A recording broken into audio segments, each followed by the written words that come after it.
So ito na guys. Ito na guys ang pinakamainit na balita na ating nasagap sa loob ng Kalingap. Naglabas na ng kanyang hinanakit at inamin ni Kalingap Rab, tinigil niya na talaga ang Franjoy dahil sa kapatid ni Joy. So ito na guys, no? Ito na po ang hinihintay ng lahat. Finally, mula po sa live ni Kalingap Rab, tinapos na ni Kalingap Rab ang ating mga inaasahan na po talagang Franjoy. Pero guys, bago tayo magpatuloy, sana po sa mga hindi pa po nakasubscribe sa channel ni Kuya Bal Santos Matubang at syempre kay Kalingap Rab, pakisubscribe niyo po guys, pakisuportahan. At syempre po yung ating YouTube channel din po. Paki-like po, malaking bagay po ito para naman ma-share ni YouTube sa iba. So balik na po tayo. Dito guys, sa live ni Kalingap Rab kahapon, talagang hindi na napigilan si Kalingap Rab. Marami kasi nagtatanong doon sa comment section about sa Franjoy kung kailan daw babalik. Pero ang sabi ni Kalingap Rab, tinigil niya na po. So guys, ito panoorin natin itong kanyang sinabi sa kanyang live. Talagang tinumbok na ni Kalingap Rab ang dahilan. Bakit nga ba tinigil niya na, no, ang isa sa mga love team ng Kalingap, no, yung Franjoy. So ito na po, panoorin natin. Tinigil ko po ang Franjoy kasi di ba nga dun sa issue na nag-comment nga itong ate ni Joy na wala daw consent. So, di wag. Tinigil po natin, no? Wala naman po nakipag-usap pa sa atin. Wala pa naman nakipag-usap sa atin. Si Joy pa lang naman yung nakipag-usap sa akin, nagsibig ng tawad. So, anong dahilan para ituloy natin yun kung ganun lang naman na parang hindi naman sila masaya sa ginagawa natin para kay Joy. So, itigil natin, di ba? Tapos mga-comment pa ng gano'n na wala naman daw consent. Bira. Hindi sana, noong pa lang start na i-vlog ko si Joy, di sana, nagreklamo na siya. Hindi yung ngayon pa siya mareklamo. Diba? Sana nung pag-upload ko or pagpunta ko kay Joy, pag-vlog ko, sana nung pa lang, pinigilan na niya ako. Diba? Tapos ngayon, porque ganyan nga, saka siya magreklamo ng mga ganyan na ma-comment ng ganyan. Walang consent, tapos binablog. Diba? Pero nung binablog ko sila, nung time na, walang-wala pa, wala silang sinasabi. Ngayon na, hindi naman sila lahat na. Hindi po sila, Nanay Imelda, hindi po wala akong masabi. Kay Joy, wala akong masabi. Doon lang sa atin niya na, hindi ko talaga hindi ko mapinta. Bakit niya nasabi yun? Hindi ko yun inaasahan. Ako naman po, naghintay lang ako. Naghintay lang naman ako kung kailan. So yun. Yan guys, napakinggan nyo po, no? Napanood nyo po, no, sa live. Live po ito ni Kalingap Rab kahapon bago po ang Kalingap Ball. So kahapon guys, no, sa dami kasi nagtatanong, siyempre Kalingap Rab yan nagla-live. Tinatanong nila kasi siyempre sa ilang linggo na rin na wala pong upload at wala po talagang official na nagsasabi na ano ba ang dahilan bakit hindi nabablog ang Franjoy. Maraming nagtatanong, maraming naghahanap. Lalo na po yung supporter po talaga ni Fran at saka ni Joy. So guys, ito na, no? Narinig na natin ang sabi ni Kalingap Rab. So may tao talaga siyang binanggit, no? Na wala daw consent ng magulang. Tinigil ko po ang Franjoy kasi di ba nga dun sa issue na nag-comment nga itong ate ni Joy na wala daw consent. So, di wag. Yun. Tinigil po natin. No? Wala. Nag-comment ang kapatid ni Joy na walang consent. Yung paglalabtim ni Kalingap Rab.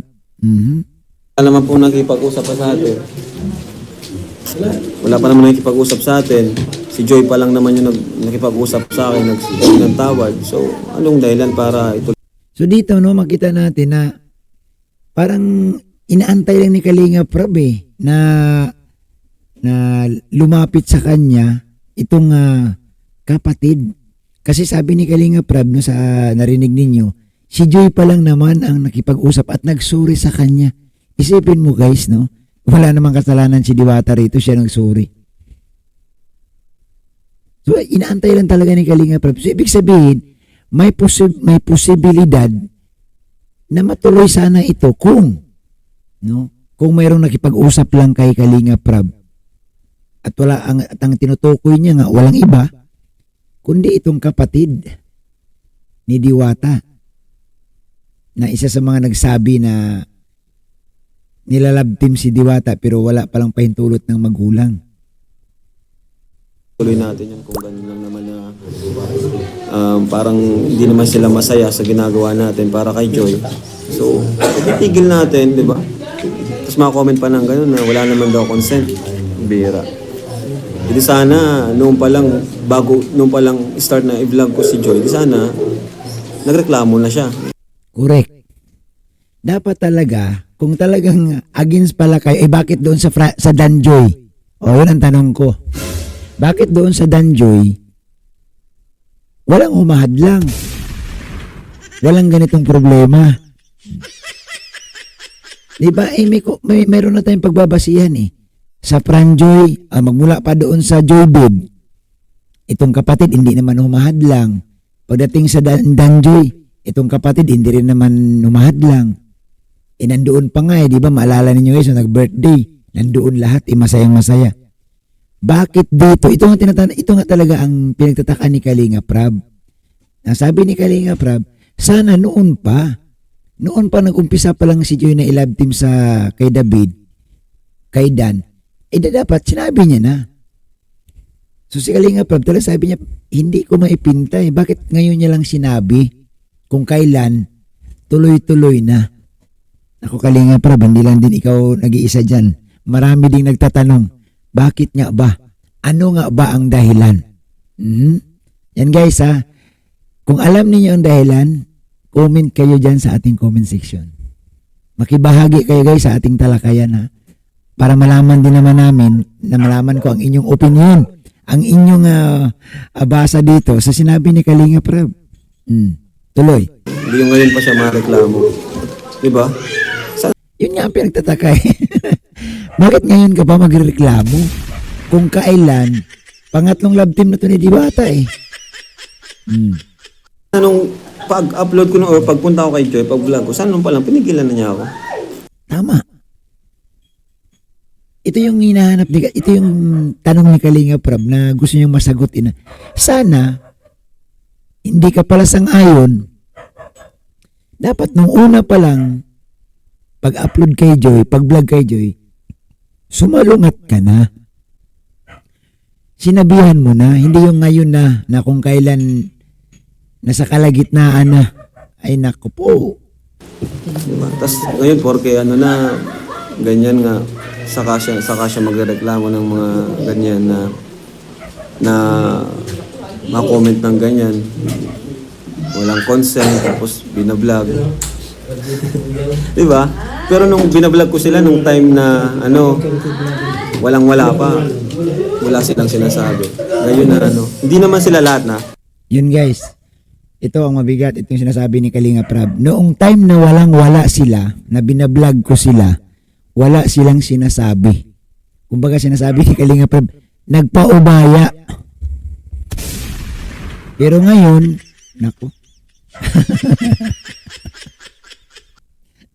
Sasabihin naman ng iba bakit nagbigay ba ng pangalan? Naku, babalik na naman tayo. Wala nga ang pangalan pero si Kalinga Prab ang tinutumbok. Sino ba ang ibang nagla-love team? Mayroon pa bang ibang vlogger na nagla-love team? Si Kalinga Prab lang naman. Di naman nagla-love team si Pugong Biyahero. Hindi rin naman nagla-love team si Bobby TV. Hindi rin naman nagla-love team yung ibang vlogger. Kumbaga si Kalinga Prab lang. Kaya yung kanyang komento doon na nilalabti mo si Diwata na walang pahintulot ng magulang, si Kalinga Prab ang kanyang pinatutungkulan. Hindi po sila, Nanay Imelda, hindi po wala po akong masabi. Yan guys, linawin natin ha, baka sabi ni Kalinga Prab, linawin ko ha, hindi ito patungkol kay Nanay Imelda kasi wala siyang masabi kay Nanay Imelda dahil napaka-loyal sa Kalingap at saka si Diwata. Si Diwata nga, sinalo na nga ni Diwata ang lahat eh. Siya na nagsuri para sa kanyang ate. Ang inano ni Kalinga Prab dito, tinutumbok ni Kalinga Prab, itong kapatid na sinabihan si Kalinga Prab na walang pahintulot ng magulang nila pero tuloy-tuloy ang love team ni Kalinga Prab. So guys, malinaw ha, siya talaga ang dahilan bakit nahinto. No? Bakit nahinto itong Franjoy? Kay Joy, walang masabi. Doon lang sa ate niya na di ko talaga maano. Di ko mapinta. Yan, doon sa ate niya lang talaga na hindi ko maintindihan. Bakit ngayon lang siya humadlang? Bakit niya nasabi yun? Hindi ko yun inaasahan. Ano? Ako naman po, naghintay lang ako. Naghintay lang naman ako kung kailan. Yan. Guys, ang linaw ha, sabi ni Kalinga. Ako naman po, maghintay lang. No, maghintay lang kung may lalapit o may makipag-usap. So malaki po talaga, sana, ang pagkakataon, ang posibilidad na matuloy itong Franjoy. Basta bawiin lang siguro yung sinabi ng kapatid na walang permiso ng magulang. Kasi nagpaalam na tuwing kung maalala ninyo guys, panahon ng Joybid, panahon ng Danjoy, bago naman mag-umpisa, nagpupunta kami doon sa bahay nila at pinapaalam ni Kalinga Prab kay Nanay Imelda. Dapat noon pa lang pala pagpunta doon, sumalungat na itong kapatid. So dito guys, isa lang talaga ang hadlang ha, doon sa mga nagsasabi na ayaw ni Nanay Imelda, ayaw ni Joy, hindi po totoo.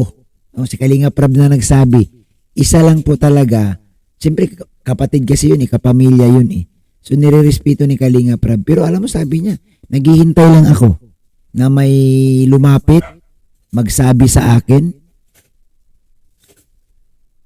go.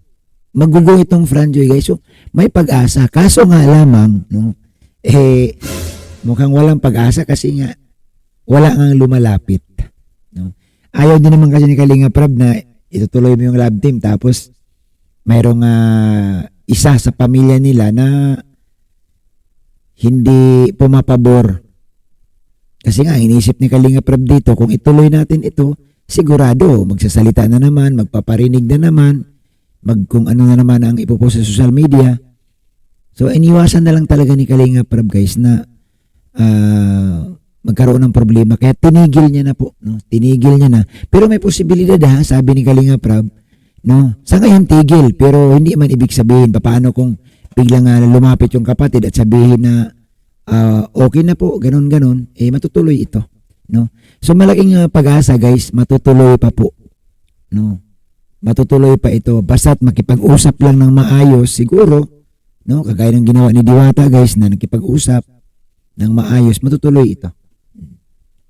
So yun lamang po guys, no, yung ating reaction sa araw na ito. Sa mga hindi pa po nakasubscribe sa ating YouTube channel, paki-subscribe na po tayo guys at siyempre po paki-share, no, paki-like din po ang ating upload video.